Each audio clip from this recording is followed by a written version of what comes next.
you're on the PGA Tour and you had NetJets logo on your shirt, I don't know. It's a tricky thing.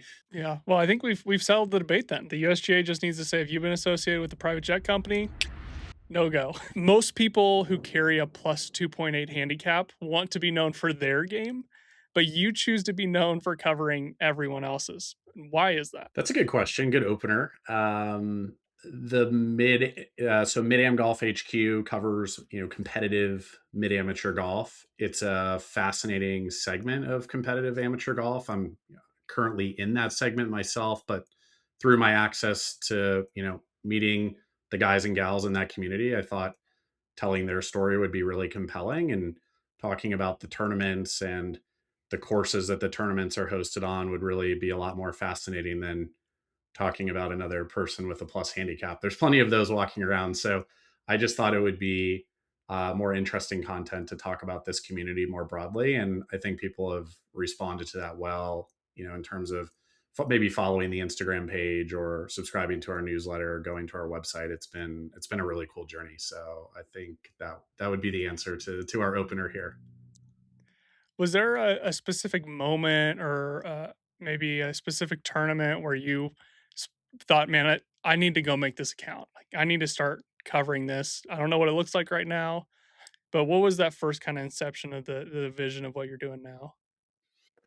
Yeah, I got involved in mid amateur golf. Actually sitting next to a former work colleague who had played college golf at SMU, and he started telling me about this whole mid am circuit. This is in the mid 2010s, and so there's really very little information online about what was going on in this community. And I said, "Wow, that sounds pretty cool. I'd like to play tournaments at these courses. Heck, I'd like to just play these courses in general, let alone play a tournament at them." So, the Garden Cities and Pine Valleys of the world, those are not bad places to go.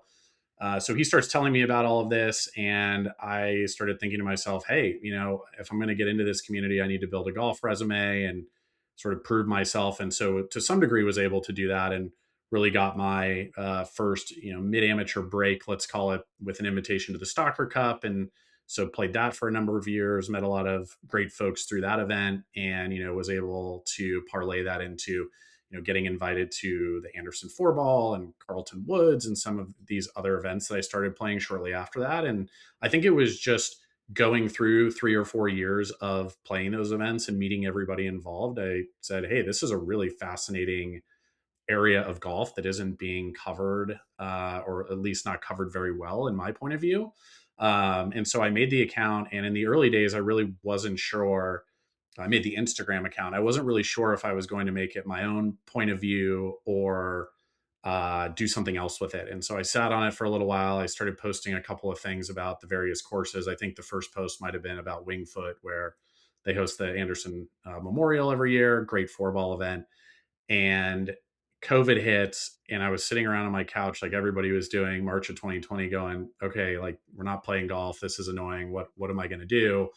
And I said, hey, maybe I'll just reach out to some of these mid-ams that I've followed on this Instagram page and see if they want to do, a virtual player profile. And so that was really the beginning of, hey, this could be an account to tell other people's story in the community more broadly, as well as, just kind of like a platform for everybody to share their stories. And so those early player profiles, I owe those guys and gals a lot. They were willing to take a chance and spend some time to do that. But I think people have responded well, and they like hearing the stories from the player's point of view. And I try to catch players maybe after they've done something notable. So if they've recently won an event or qualified for a team or done something notable, I think that's always a good inflection point to say, hey, tell us about what's going on. What was going through your head when you made that putt or won that event. And so I think that's been really interesting content for folks. And then that's morphed into, now trying to do a little bit more content actually at the events themselves where it's appropriate. Some events are more social media forward, others are less so. And it's walking that fine line of saying, hey, some of these events, they don't want social media coverage and cell phones, and other events say, you can bring a whole film crew and drones and different things like that. So it's a big spectrum, but it's been a lot of fun, and very grateful to at least contribute to the community in a little way. That's awesome. Well, we mentioned briefly you are a stick, well, to put it lightly. You're a very good golfer. You play D1 golf. You've been an alternate for the USAM as a when you were playing collegiately. When you turned 25 and started playing some mid-am events, did the competitive side of golf feel different post college and junior golf? Well, I alluded to it earlier. For myself, I had to build up a resume, and so at the time, I was living in Northern California, and I was playing a lot of NCGA events. That's the golf association out there, and so would play the NCGA Mid Am and NCGA Stroke Play, and started doing relatively well in some of those, and ended up winning a regional event called the Fresno Amateur, and so that was really helpful in terms of getting that Stalker Cup invite. So my first experience really getting back into competitive golf post turning 25 was just playing those regional events, and they were awesome. The NCGA does such a good job. I mean, they run really they've run big championships. Their home course is Poppy Hills. That's not a bad place to have to go to play tournaments. They would NCGA match play would be at Spyglass every year. I mean, it wasn't like we were schlepping it. So that experience was really positive. But in those events, outside of the dedicated mid-am event, you would get a wide range of ages, right? You'd have the high schoolers all the way up to, folks like Randy Haig, who's, I guess Randy's probably in his 60s now. So it's really all over the board, and just it sort of felt like another amateur tournament. But then when you start to get into the mid-am specific events, yeah, there was a big vibe shift. And I think that anybody watching this that's gone to a mid-amateur event or competed in one knows what I'm talking about. It's a mix of, hey, everybody wants to win and is competitive and is trying really hard, and it is very serious. There's ranking points on the line, and serious considerations like potentially getting invited to the Masters if you win the U.S. Mid-Am. So it's not a lack of sort of intensity, but as soon as that last putt drops in the cup, everybody's socializing, everybody's friendly with each other. Certainly there's an element of, hey, let's go have drinks after the round, let's go grab dinner. You don't get a lot of that when you're playing in college or these other amateur events where you get a lot of robots on the range with their trackmans, and there's not a lot of socializing going on because everybody thinks they're going to be on the PGA Tour. So I think there's a little bit less of that going on in the mid amateur game, which makes it a really fun, tight knit community. And these have become some of your greatest friends, right? You travel around the country and you've got a Rolodex of people you can reach out to and go play their club or hang out with their social networks and grab dinners and drinks. So it's just a lot of fun in that regard. So yes, very different in terms of the feel of the mid amateur game versus maybe your other amateur events. Yeah, it's funny. I'm the volunteer assistant for Cedarville, so I took the men to a tournament this past week because coach had the women going at the same time, and I forgot how little those guys talk to each other. Like, I remember having a few guys playing college golf, like Division II college golf. None of us are making it. Like Justin Lauer played in my conference, whatever, forever ago, and he's the best player from our conference, phenomenal player. There's got to be thousands of guys that have gone through this conference, so it's everybody's taking themselves way too seriously. And yeah, like you said, mid-am golf is just such a good time getting to know other people and spend some time on the golf course with a ton of unique folks. So it's a Yeah, ton I of couldn't agree fun. more. And I think it's actually interesting because now you have this wave of collegiate players that understand and know about mid amateur golf and are intentionally saying, hey, maybe 10, 15 years ago, I actually would have gone pro because I want to see. But now I'm very well aware that I'm not going to be a top 100 player in the world, which is really where you have to live to make the kind of money that makes it sustainable. So I'm going to stay amateur and I'm going to go do this mid-am thing, and it's awesome, and I can't wait to turn 25. And I've heard Yeah, that story a lot more over the last 4 or 5 years than I ever heard about trying to do this myself. Gosh, 15 years ago almost now, which yeah, is crazy. Um, but yeah, I mean, and I'm talking really elite, like playing at Stanford, playing at San Diego State, like playing at big time D1 programs. And these guys and gals are saying, hey, I'm going to forego the pro thing. I would rather go build a successful career, maybe make way more money off the golf course than I ever would have made trying to play the Corn Ferry Tour. And I'm going to go play, Los Angeles Country Club and Pine Valley and all of these great courses in my off time with my PTO. It's like, hey, that's not a bad life in terms of, versus going in your Honda Civic and traveling around the country to make, break even type money, which is what a lot of them are doing. yeah. Well, like you mentioned, it is a busy lifestyle, the competitive mid-am. What does your practice schedule look like? How much time are you getting? Where are you practicing? Are we, making a little makeshift thing in the garage? Talk me through maybe a normal week for you. Yeah, I've been lucky. I lived in Northern California for a long time. I currently live outside of Austin, Texas. So I've been in states where it's a year-round golf season. So I don't deal with some of the cold weather stuff that you're dealing with in Ohio. So thankfully don't have to hit into indoor simulators too often. Although we do get snow occasionally in Texas, so that's never fun. But it lasts a couple days, and we move on quickly. But yeah, for me, I live very close to the golf course that I practice and play at here in town. I'm about a 5 minute drive. That was certainly intentional to make sure I could stay sharp with all the other responsibilities that I have. And so, in a normal week, I'll play once, usually on the weekends in the morning. We've got a great group of guys who are also very competitive, plus handicaps. We got about 8 of us. And so, amongst those 8, we can always round up 4 or 5 of us and get a game in the mornings on the weekend. And that's really fun. And that's helpful to stay semi competitive. We're pulling out, our putts and, always have a game going in the group. So that's been really good. And then maybe once or twice a week, I'll try to get over and actually practice. So we're really lucky at the course I belong to here. We've got a par 3 course that's really easy to rip around. You can play it in 45 minutes.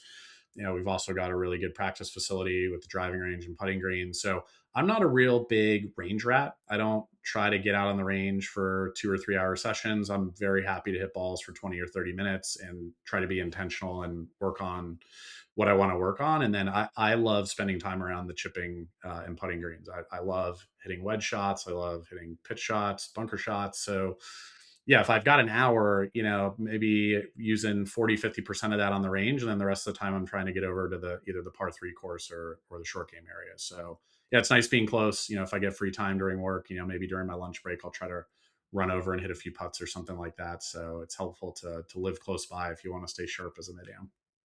Yeah. You've obviously covered a lot of different players and talked to a ton of different players. What's maybe the most creative practice strategy you've seen out of some of these mid-ams? I don't know if I have a good answer to that. Folks are, certainly welcome to go over to the page and they can rewatch any of the player profiles that I've done. And there's probably some nuggets in there that I'm just not recalling. And so, I would feel bad kind of taking a guess. But one of the things that I've noticed as a trend is that a lot of the best mid-ams like playing golf more than practicing. And I think that's a pretty consistent trend I've noticed because I always ask a question in the player profile, like if you've got free time to practice, how do you spend it? And a lot of times the very first thing they'll say is, I would much rather get out on the golf course and play a few holes than maybe spend a bunch of time on the range. So that's interesting. And you see a lot of these mid-ams are still very competitive, making deep runs at US amateurs, qualifying for the US Open in some cases. Obviously, the US Mid-Am champion gets, invitations to majors. So, maybe that strategy is working. I personally think it's just, your time is so limited that you really are better off if you can getting out on the course and actually hitting shots so that when you show up to a tournament, it doesn't feel so foreign. But everybody's got a different approach. And certainly, I think as you get more younger guys and gals coming out of the college ranks, and a lot of them are doing this, 5 and 6 year thing. So you graduate at 24, you just sit around for a year and now you're a mid-am. So I think you'll see more range rats coming out of that cohort. But at least for the folks in their 30s going into their 40s, it seems to be a lot more. I'd rather get out on the course than hang out on the range all day. Yeah, I guess there's no better prep for playing golf than playing golf, right? Yes. uh, Yes. so for those of the people who are listening who work those 40+ hour work weeks, maybe play a couple times a month, what are they most certainly getting wrong about practice? What do you see maybe in your when you're heading to the golf course, you sit on the range for a couple minutes and you see, oh man, that doesn't look like it's what we're supposed to be doing. We don't have to call anybody out, but what do you think that those 9 to 5 golfers are most certainly getting wrong about practice?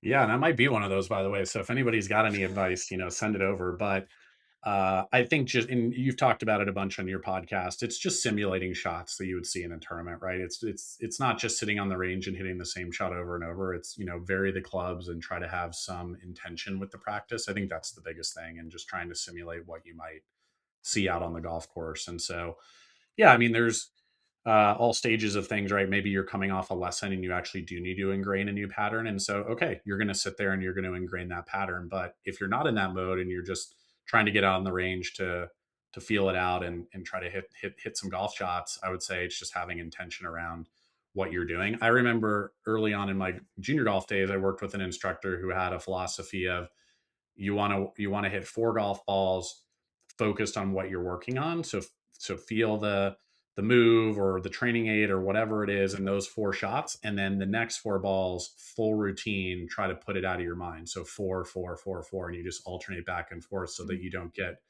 totally stuck in just this technical mode, which I think a lot of people end up in, especially post lesson. I know I've been there as well. Sometimes I have to remind myself to practice like that, but I always thought that was a pretty good piece of advice. Yeah, I think that's phenomenal. It kind of plays into the like you're building your golf swing and you're testing your golf swing. If you go back and forth between those two modes, it allows you to get a lot further than just standing in one over and over and over again. So that's some good stuff. Well, most people know you as Mid-Am Golf HQ, as we've obviously alluded to. You started that back right before the pandemic, and we've talked about kind of the gap that you saw maybe in Mid-Am golf that you nobody was covering it, right? Kind of weird. So then you start a newsletter, which I've been subscribed to for a long time. I'm really curious about that because at the end of 2024, you mentioned that you had a 90% open rate in one of your newsletters. What do you think that you're doing differently that allows you to have such a captive audience? Yeah, interesting you called that out, and I think we're sitting at about an 82% open rate even these days, which is pretty good in the newsletter world. For folks who don't know, usually when you get over 1,000 subscribers, you're generally in the 40, 50, 60% range. So, it's higher than average is really the point. And I think it's just a testament to the folks that subscribe are in the community and they want to know what's going on, and so they're going to open it when it hits their email. So I don't think it's anything more than that. I tried to design a newsletter in a way that I would want to read it. And also, the most common DM I would get in the early days of the Instagram account is where is the scoring link for this event, or what is going on, or who won, or is there a picture of the winner? And I was like, hey, maybe I just need to aggregate this into a monthly update so I can stop answering everybody as a one-off. And so that was actually really the genesis of the newsletter, was just to alleviate some of those the demand on the DM side of people just wondering what's going on, because some of these events are a black box, intentionally so. They don't want the notoriety. They're, hey, this event's been around for 100 years. We don't really care who covers it. We're doing great and it's awesome. And I'm lucky enough to play a couple of those events, and they are awesome. And so I try to, as respectfully as possible, just provide the factual information. Here's the scores. Here's kind of what happened, boots on the ground view of things, and keep it at that. So it's less about trying to draw a bunch of eyeballs to this thing, and it's more of,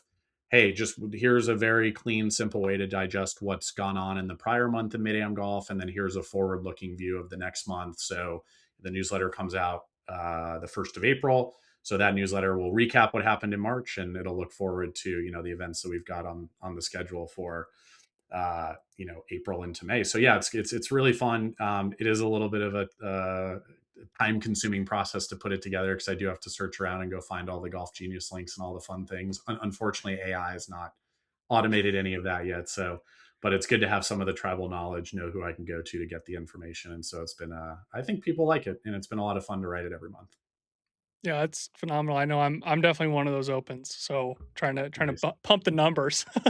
Thank you. uh, Need that. You talked about kind of the different buckets of content you make, maybe covering events boots on the ground, you're doing player profiles. What was maybe the first piece of content or couple pieces of content where you realized that people really do care about mid-am golf and the coverage of it? I think it was, it's sort of a boring answer, but I think it was the player profiles, just seeing folks respond to seeing their favorite golfer at their club now on an Instagram page talking about this thing that they go off and do on the weekends, or even folks in the community sort of pumping each other up in the comment sections, like, oh, I love that guy, or that gal's great, or whatever it is. So yeah, it was really just those initial player profiles, gave me the confidence that, hey, that people like this, and we should continue to try to go down this path and see where it leads. And now things are much different, right? In terms of the attention on mid amateur golf. Of course, what I'm trying to do at Mid Am Golf HQ and with Niche Golf HQ is great, and appreciate everybody supporting that. what Ben's doing with Back of the Range, covering amateur golf more broadly. Obviously, your podcast that we're on here. You've got amateurgolf.com. Like there's a lot of platforms now that are spending more time on the mid amateur game, and so you're getting a lot more access to see what's going on. Not just with like player profiles, but actually at the tournaments themselves, which I think is really cool. And I hope that trend continues because there's just a lot of fascinating stories at each of these events, and hopefully those get told each time there's something unique going on in our little world. Oh yeah. I mean, when you mentioned Niche Golf HQ, which is doing more of the fun stories in junior and senior golf, what's kind of the big vision for this Niche Golf HQ umbrella? What's maybe your goal, 5-year goal with that conglomerate, if you will? Yeah, it's really turning into a media platform. And the idea is let's cover these niche areas of the golf world that are being underserved. So that started with mid amateur golf, sort of fell into that because I'm in the category. But then I was saying, hey, nobody's really doing meaningful junior coverage. Sure, you can go to AJGA and find the rankings, or you can go to amateurgolf.com and find the results. And certainly there's some stories floating around out there.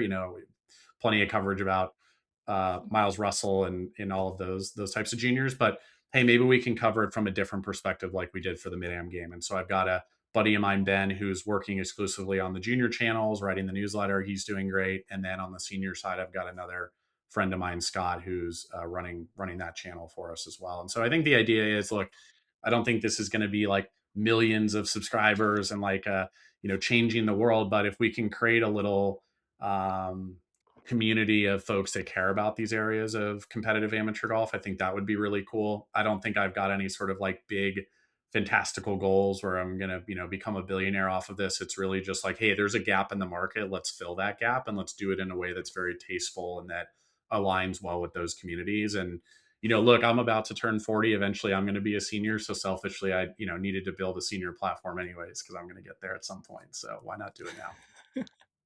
There you go. Well, I mean, like you said, like it's not. I mean, I fully understand with what we're doing in Player Golf. Like the goal is not to get to a bajillion followers. The goal is to help people. The goal, like ultimately, the goal is to help people have more fun with golf. And it seems like that's the goal with Niche Golf HQ is to give people more access to these incredible stories. Allow people to tell their stories on a platform where they're going to get in front of eyeballs that maybe for the junior golf, like eventually that turns into some college coaches find out about players that they wouldn't have otherwise known. Or for senior golf, maybe that builds a community where it's like, oh, I didn't realize that guy lived an hour away. I should reach out to him and we can get into a weekly game or whatever it is. So I think what you're doing is really, really special there. And it's very, very cool. I do have one question regarding the niche golf world. You've got a niche golf events handle as well. What's the vision there? That clearly there's some foresight behind grabbing that one early. What's the goal with the events page? Thank you for the kind words. And I agree to double back on the junior piece. Part of our strategy, and actually we just launched our, Ben, who runs the junior page, he just launched the very first coaches profile on there. So we have Andrew Larkin from my alma mater, Santa Clara.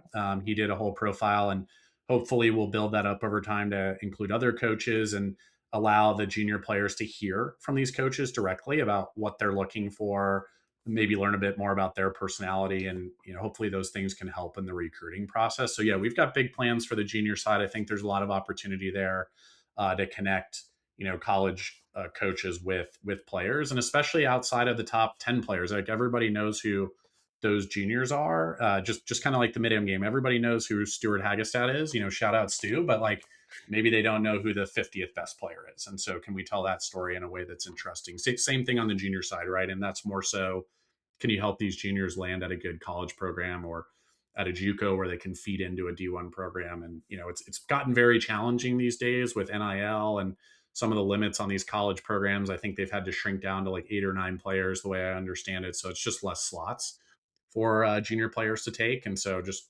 eventually trying to build a platform that would help them as well. But and then on the senior side, I think that that's an area where, like, as these more social media forward mid amateurs sort of move into the senior side. I think that's an area that'll start to grow slowly. So don't expect anything too crazy there. But yeah, we want to start covering it. And then yeah, to your point, I think events has become a big strategy for most media companies at this point. Like a lot of revenues being generated off of these. I don't know. I would almost call them glorified travel services in a way. It's like I'm not talking bad about any of them, but that's really what it's become. And they charge an extremely high price point for access to places you might not be able to otherwise get to. And so clearly, there's a lot of demand to go do that. And so you think about what No Laying Up does, or the Fried Egg, or Broken Tea Society, or even some of the dedicated traveling golf societies that are out there. All wonderful, and I think it's really cool. People are able to get access to these clubs and courses. I think that events may become a part of our strategy. So yeah, to your point, I wanted to grab that handle. I would see it less as a travel service like a lot of these other ones. I don't see a world where we're organizing 30 or 40 events a year like some of these are. I could see where it's one or two really cool, tasteful events where maybe we do something out of the box. Maybe you bring mid-ams and seniors together. Maybe you do something with hickories. Maybe you do something with alternate shot. Maybe you do something that's 8 clubs. Like who knows? The possibilities are endless. Maybe we do something that's just a full-blown 3-round competitive, amateur golf info ranked, Wagger ranked event. I mean, there's a lot of possibilities there. Haven't totally flushed that out yet, but I think bringing people together in real life that are in these competitive communities would be really interesting. And so we'll see where that leads. So if anybody's got any ideas, feel free to shoot me a DM. But yeah, that's the way we're thinking about it. Yeah, that's sweet. Like the first thing that came to mind when you mentioned that is like doing a generations cup in theory, right? Where you've got maybe a bunch of teams of 3 or a bunch of teams of 4. You've got a junior, a mid-am, and a senior. Like that's yeah, you could do some really cool stuff there. That's exciting. That's really fun. I I think that the obviously you're thinking out of the box with a lot of this stuff. Where and you've worked in tech sales, you've worked in a bunch of different industries. Where does that kind of innovation or foresight come from? Is that your personality? Is that your experience with your professional career? Kind of walk me through how your brain works and how you got to a lot of these goals and conclusions. Yeah, that's an interesting question. I'd never really thought about it too deeply, but on the Mid-Am Golf HQ side, I think that was just a function of I'm in this world, I know it really well. Nobody's telling the story. Why is that? And so let's go do it if nobody else is going to. And also, I thought it would be weird if an outsider started to try to tell the story. You really kind of need somebody that's in that world to be able to tell the story properly and do it in a way that's respectful to the events that want to fly under the radar, but also can amplify the events that want the attention. So, and it's hard to understand that if you're an outsider. But and then in terms of the expansion to juniors and seniors, yeah, I mean, look, I've worked in technology for, over a decade. Entrepreneurship is a big part of the industry I'm in. I mean, clearly a lot of these, the quote unquote best companies in the world are a lot of these AI startups. They've really popped up over the last couple of years. These are people who took bets and chances on themselves in a big way. I wouldn't say what I'm doing is that, but it is certainly an opportunity to build this platform and try to amplify the stories that are going on in these communities. And look, I mean, at the end of the day, my primary goal is not to make money, but if people want to show up and support with sponsorships and we can get some really cool brands involved to help offset some of the costs that we're bearing today, that's great too. So obviously, like, send us plenty of DMs if you want to just make it rain. But yeah, I think it's a function of potentially the industry I've been in for a decade plus, and entrepreneurship and building products and trying to be a little more tech forward is a part of the world that I'm in during my 9 to 5. So it's certainly translated over. And if people go to like nichegolfhq.com, that website we recently just launched, it's very snappy. It's got a lot of innovation built into it. We've got rankings integrated. There's a lot of cool stuff that we're working towards there. And so hopefully people like that as a central source to like start to get their information around what's going on across these communities. That's awesome. Well, and like you said, maybe there's not a ton of visibility into a lot of these communities or like mid-am, the US mid-am's not broadcasted. That's one of those, you maybe Crazy, get the totally USGA crazy to me post that that's the case. you get the USGA posting some stuff maybe from the matches, a couple holes, which is cool, but for someone who has never played in a competitive mid-am event or maybe never even been to a competitive mid-am event, can you kinda describe, paint the picture? You don't need to paint the picture of exactly what the Crump Cup is like, or one of these, like you said, one of those more private events. But when you go to a mid-am event for someone who's never experienced it before, can you maybe describe that couple days? Yeah, every event has its own flavor to it, and that's what's so cool about it is one is not the same as the next one, and they're all held at these just incredible cathedrals of golf, really, especially the US centric events. I mean, some of the kind of go down the list of the top 20 or 30 ranked clubs in the country, and a lot of them are hosting some form of a mid amateur event, which is pretty special. You even think about like Cypress Point. It's like, okay, sure, the Walker Cup isn't a mid-am specific event, but you have mid-ams involved from both squads, right? Um, so it depends which event you're at. But I would talk about the Gasparilla, which just happened. What you're going to experience is just a lot of camaraderie. I mean, guys are going up to each other and hugging it out and, hey, how's your family and what's going on with work. And there's a lot of there's 20-30 minute conversations going on around the chipping green where there's not a lot of chipping going on, but there's a lot of catching up and how you doing and what's going on in your world. And so I think that's the coolest part about it. But then that first tee rolls around and you peg it, and it's like, yeah, I mean, you're going to be social and nice on the golf course, but like everybody's taking it seriously. We want to do well. There's a lot on the line. There's a lot of invites and teams that people want to make, and stuff that needs to get done. So people are competing inside the ropes. The round gets done, and it's like, hey, let's go grab a beer, let's grab a cocktail, let's maybe guys don't drink, let's grab a water, whatever it is, and people hang out after the rounds. I think that's the biggest difference, and I think that's why the membership of a lot of these clubs that host these great mid amateur events like hosting the events year over year is because they get to know the players. The players are willing to hang around and thank the members for hosting them, and thank you for giving up your golf course, and let's have dinner, and like let's embrace the traditions of these clubs. And I mean, Gasparilla that we just are just coming off of is fresh in my memory, and there's like so much buy-in from the membership of that club. I mean, there's thousands of people out there the last round, and everybody's enjoying themselves, and it's a little mini waste management open. It obviously doesn't get quite as raucous, but it's just a lot of fun. It's very social, and just some incredible human beings involved, both in running the tournament, but supporting it from the membership side, and obviously all the players that travel in from around the country and around the world. I mean, at the Gasparilla, they had folks from Bermuda, from Sweden. I mean, from all sorts of countries now. So it's really become more of a golf clearly is an international game, but you're starting to see that show up on the mid-am invitational circuit as well, which is really cool. Well, speaking of the Gasparilla, I'm curious. You don't have to give a long answer here. I asked Christian where he would rank it in terms of difficulty of courses that he's ever played. Where would you rank that golf course? It's hard to contextualize it, because if you just went and played the golf course on what I assume is a normal day with normal conditions, you really wouldn't think much about it in terms of the difficulty. You would probably shoot for a decent mid amateur, you'd probably shoot 68 or 69. It's par 70 or 71, kind of depending, but you would shoot that and you wouldn't really think much of it, and you'd be like, hey, this is great architecture, what an amazing club. And like, but then they get it so on edge and spiced up, not in a bad way. I mean, sometimes, you go to tournaments and it's kind of in a silly way. There's none of that at the Gasparilla.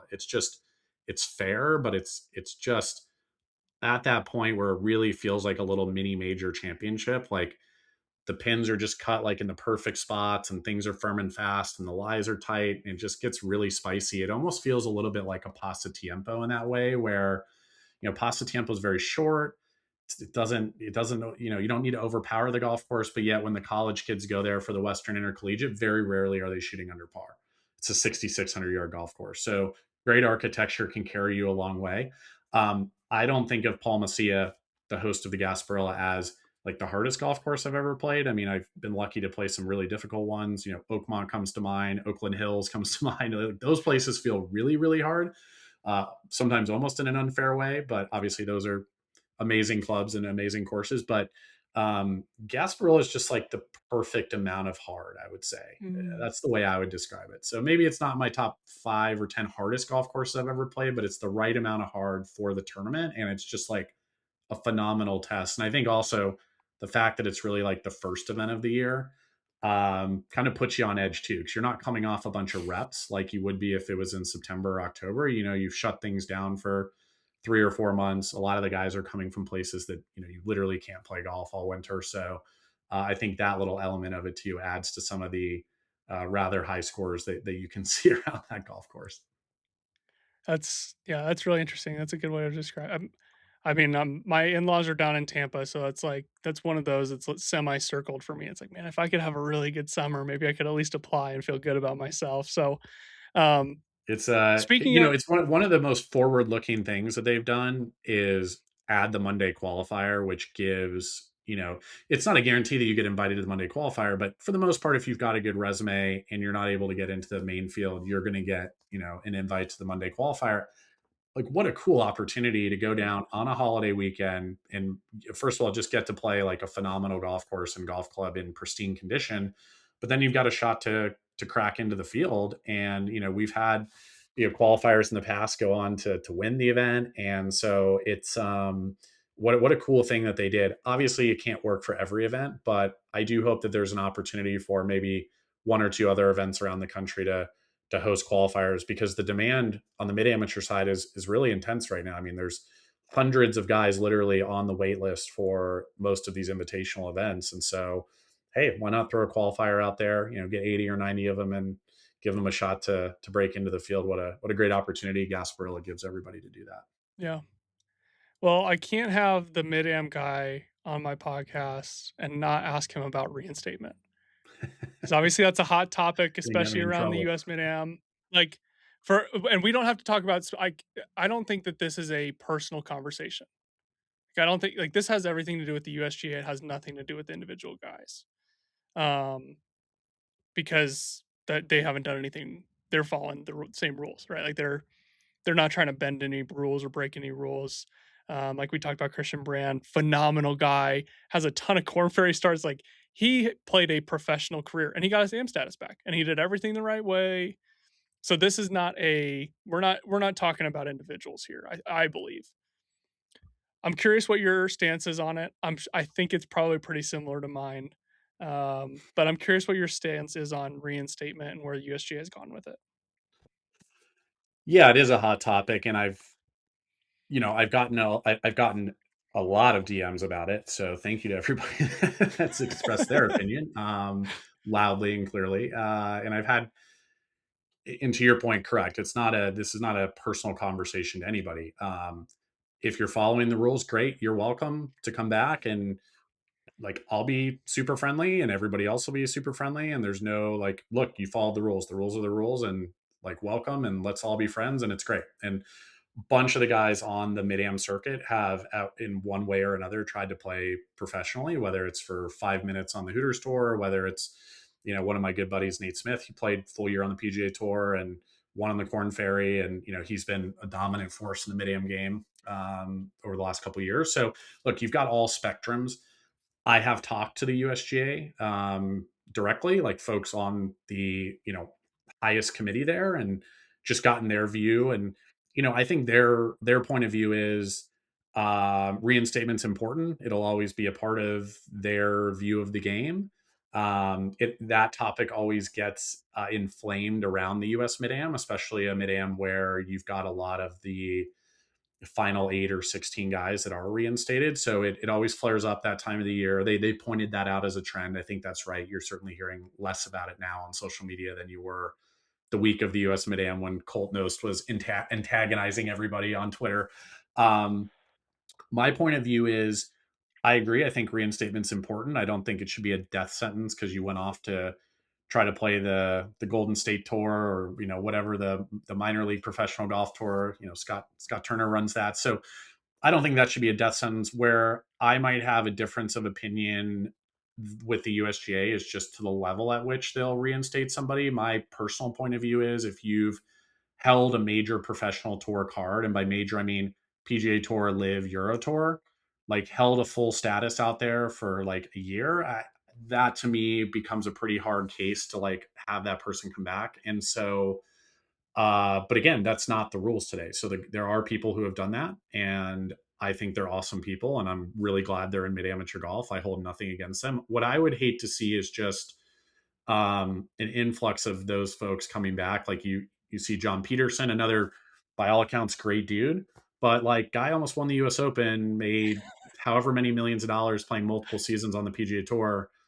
I get it. He sells garage doors in Fort Worth, and he's an awesome dude with a wife and kids, and he doesn't play very much. So certainly he's currently a mid-am by all of those constraints, but had a pretty successful career on the PGA Tour. I would point to maybe a Colt Knost as somebody similar. But again, those guys are following the rules. Though that's the way it's laid out today. I would just make the argument that maybe the USGA needs to tweak that a little bit. And so, and then the last thing I would say is I'm of the point of view that if you go pro at all, whether that's folding shirts in a golf shop at a local country club or trying to go, play on the PGA Tour, there should be a minimum sit out period. And I think it should be like a little more consequential. I think it should be like, hey, if you are ever going to declare yourself a professional golfer, then maybe it's like 3 years or 5 years is kind of the minimum just to make the guys think about it a bit more. But then you could turn around and say, well, aren't people making money off NIL deals? Aren't people making money off social media? What does YouTube golf mean? So, like, I get it. There's lots of ways to sort of monetize yourself these days while still being a quote unquote amateur. So it gets very messy. Um, and it is a very interesting topic, but certainly everybody's got their opinion on it. I know a lot of folks just feel like if you've ever gone pro, you should never be allowed to come back. I've heard people suggesting that there should be an true amateurs only event. So like I get all sides of it. Um, that's my point of view is maybe just some slight adjustments from the USGA at the kind of most extreme examples would be good. And I think that would alleviate a lot of the concern that people have of like, hey, are we going to have an influx of ex PGA Tour pros just like taking over the US Mid Am to try to get a invite to the Masters? I think that's kind of what it breaks down to. Yeah, it does feel a little bit like the golf ball debate at some points where it's like, well, we already opened the can of worms, like we can't put them back in the. It's like, well, that's you got to draw the line somewhere, and like you said, I think, yeah, there's some cases where it's like, I don't like that was your job. Like I don't know if I'm like, and not like just your job, like you were really really good at that job, like, Yeah, and like then look, I mean, if you had hours on NetJets yeah, as a sponsorship of NetJets, trust me, there's mid-am guys who are flying on NetJets too, but that's a very different thing. My point is, if you're on the PGA Tour and you had NetJets logo on your shirt, I don't know, it's a tricky thing. The other thing people are not taking into account is the velocity of guys turning pro is going to pick up with the NIL system because now they're capitalized to go do it. So you're really incentivizing guys to like, hey, I've got 80 grand in the bank account after college. Like, this is something I want to go do, as opposed to maybe 10 years ago where they didn't have those mhm, resources. They would have just been like, I'm not going to give this a try. So I think you're going to end up seeing more guys applying to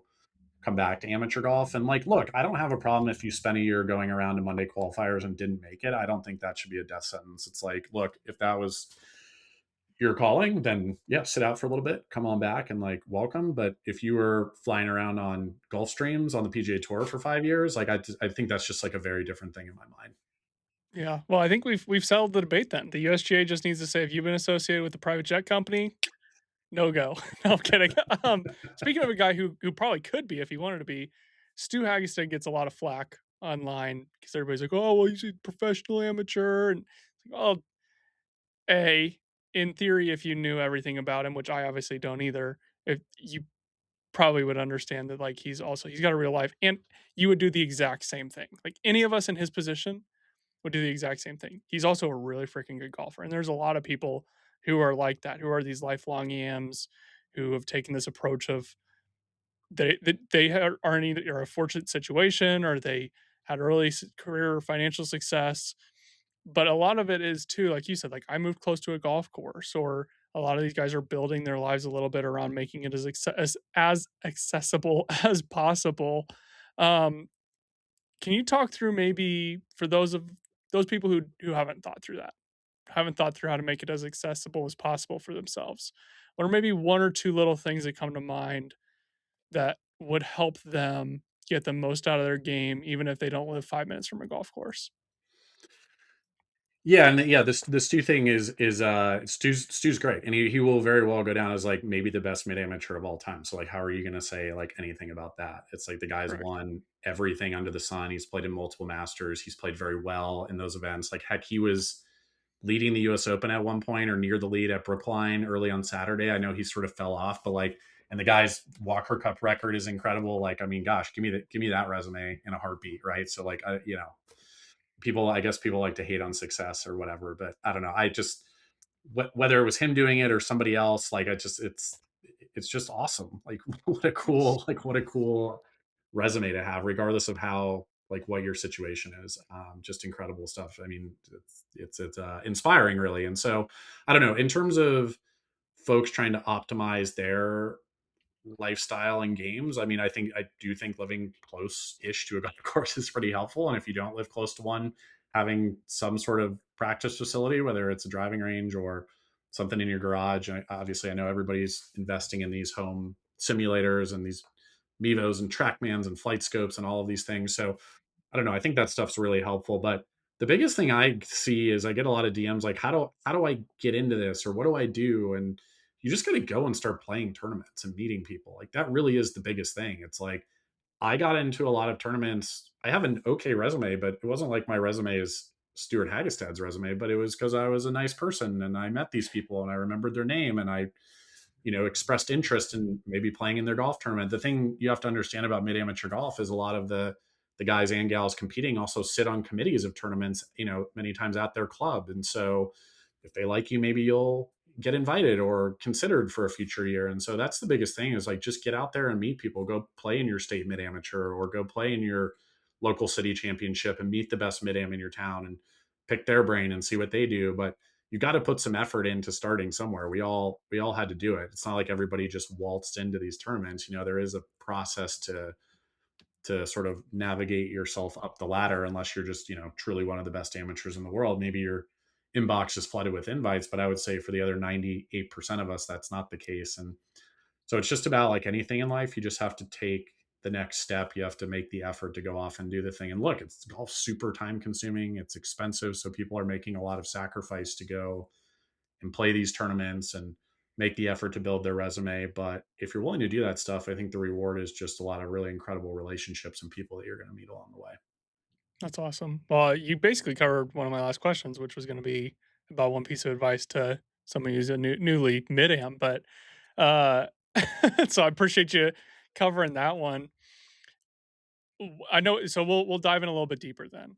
You mentioned going and playing in some events around you. Obviously, you cover a calendar of kind of the quote unquote majors of mid am golf. For somebody who's just getting into it, do they just need to search up their local association? How can they maybe start finding some of these events that they can play in close to home? Yeah, local golf associations great. Even sometimes cities will have their own city golf associations. I know like Chicagoland. I live in Austin. We've got an Austin Golf Association. So yeah, just the basic stuff, especially with all the AI tools now, you can punch this stuff into Claude or ChatGPT or your tool of choice and figure out where to go and have it map out a game plan for you. But the other thing too is I know not everybody's in this situation, but the ability to travel is really helpful. So for example, US Mid-Am qualifying is all over the country. Can you find a US Mid-Am qualifying site that might line up with a tournament in another city that you could go travel to and play in? I remember the last time I qualified for the US Mid-Am, it was a qualifier I did out in New York around the Anderson four ball, as an example. So I did the qualifier, and then a friend of mine, we went and played in the Anderson. So can you start to combine these things into meeting folks in a different region of the country?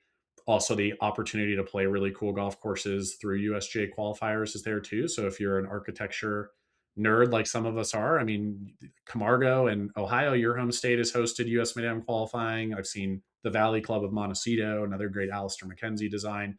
So if you're willing to get out there, you'll meet some really fascinating people just in these qualifiers that can sort of carry you a long way. And I mean, look, at the end of the day, to get into these events, you do need to have a resume and you do need to have accomplished something. And the reality is there really is only so much space. But like if you're willing to put in the effort and you're a good enough player, like you'll find a way to get in and break into these events. It's just the kind of the natural way it works. But like anything, you got to kind of work at it. You can't expect to just have your inbox or your mailbox flooded with invites because you finished fifth in your local city championship. It's like you got to go out and network and meet some folks. Absolutely. Well, speaking of events, what's the next thing circled on your calendar? I will play again in May at the Walter Travis at Garden City, and then after that it'll be June at the National Singles. So those are really my two favorite events of the year because they're match play, which suits my game very well as a mid am. I like to pick up if the ball starts rolling off the green, so that's nice. that's a nice thing too. I also think I'm a pretty dangerous match play competitor, so I've always prided myself on being good in match play, which is not a format we see a lot of in traditional amateur golf, other than the USGA Championship. So it's really interesting and unique that we get more of those at bats on the mid amateur circuit with some match play and some different formats. And then, on the four ball side, I'll probably try to play the Picard Cup again later this summer. So it's a little bit lighter year for me. If they're nice enough to have me, I'll do the Carlton Woods here in Texas as well. So few less events this year than prior years, but very lucky to get invited to some of these, and more importantly, just excited to cover the rest of the season. I mean, there's some incredible events coming up. Even something newer on the schedule like the Giles. The Jupiter Invitational is brand new this year, so there's some stuff that's popped up around the country that's newer and starting to create their own history. And yeah, it's just a really great time to be in the mid amateur space with the growth of the demand, but also new tournaments coming online as well. I think it's really well positioned to become a category that people get more interested in over time. That's awesome. Well, Jonathan, thank you again for your time. Like we said, Mid-Am Golf HQ on Instagram, niche golf HQ.com for the newsletter. Is there Yep. anything else I'm missing in there? No, that's it, man. I appreciate you having me. Awesome stuff on your end. Excited to see this app come out. So everybody go check that out as well. Yeah, 2 days from right now, which is kinda nuts. It's, Luke is the developer, and we were talking, like, it's been 9 months, like, this must be what it's like to, because neither one of us have kids yet. We're like, "This must be what it's like, you got 9 months and then all the fun work starts." So, I'm we're sure it'll go super, great. super pumped to help out every single golfer we possibly can. It's gonna be a blast. So, thanks again, Jonathan. Really, really cannot thank you enough for your time. Please go follow the Mid-Am Golf HQ page. Go follow all the pages, but Jonathan does a genuinely phenomenal job covering it. It's a ton of fun. Everything is quality content. So thanks again, man. Really appreciate your time. Thank you.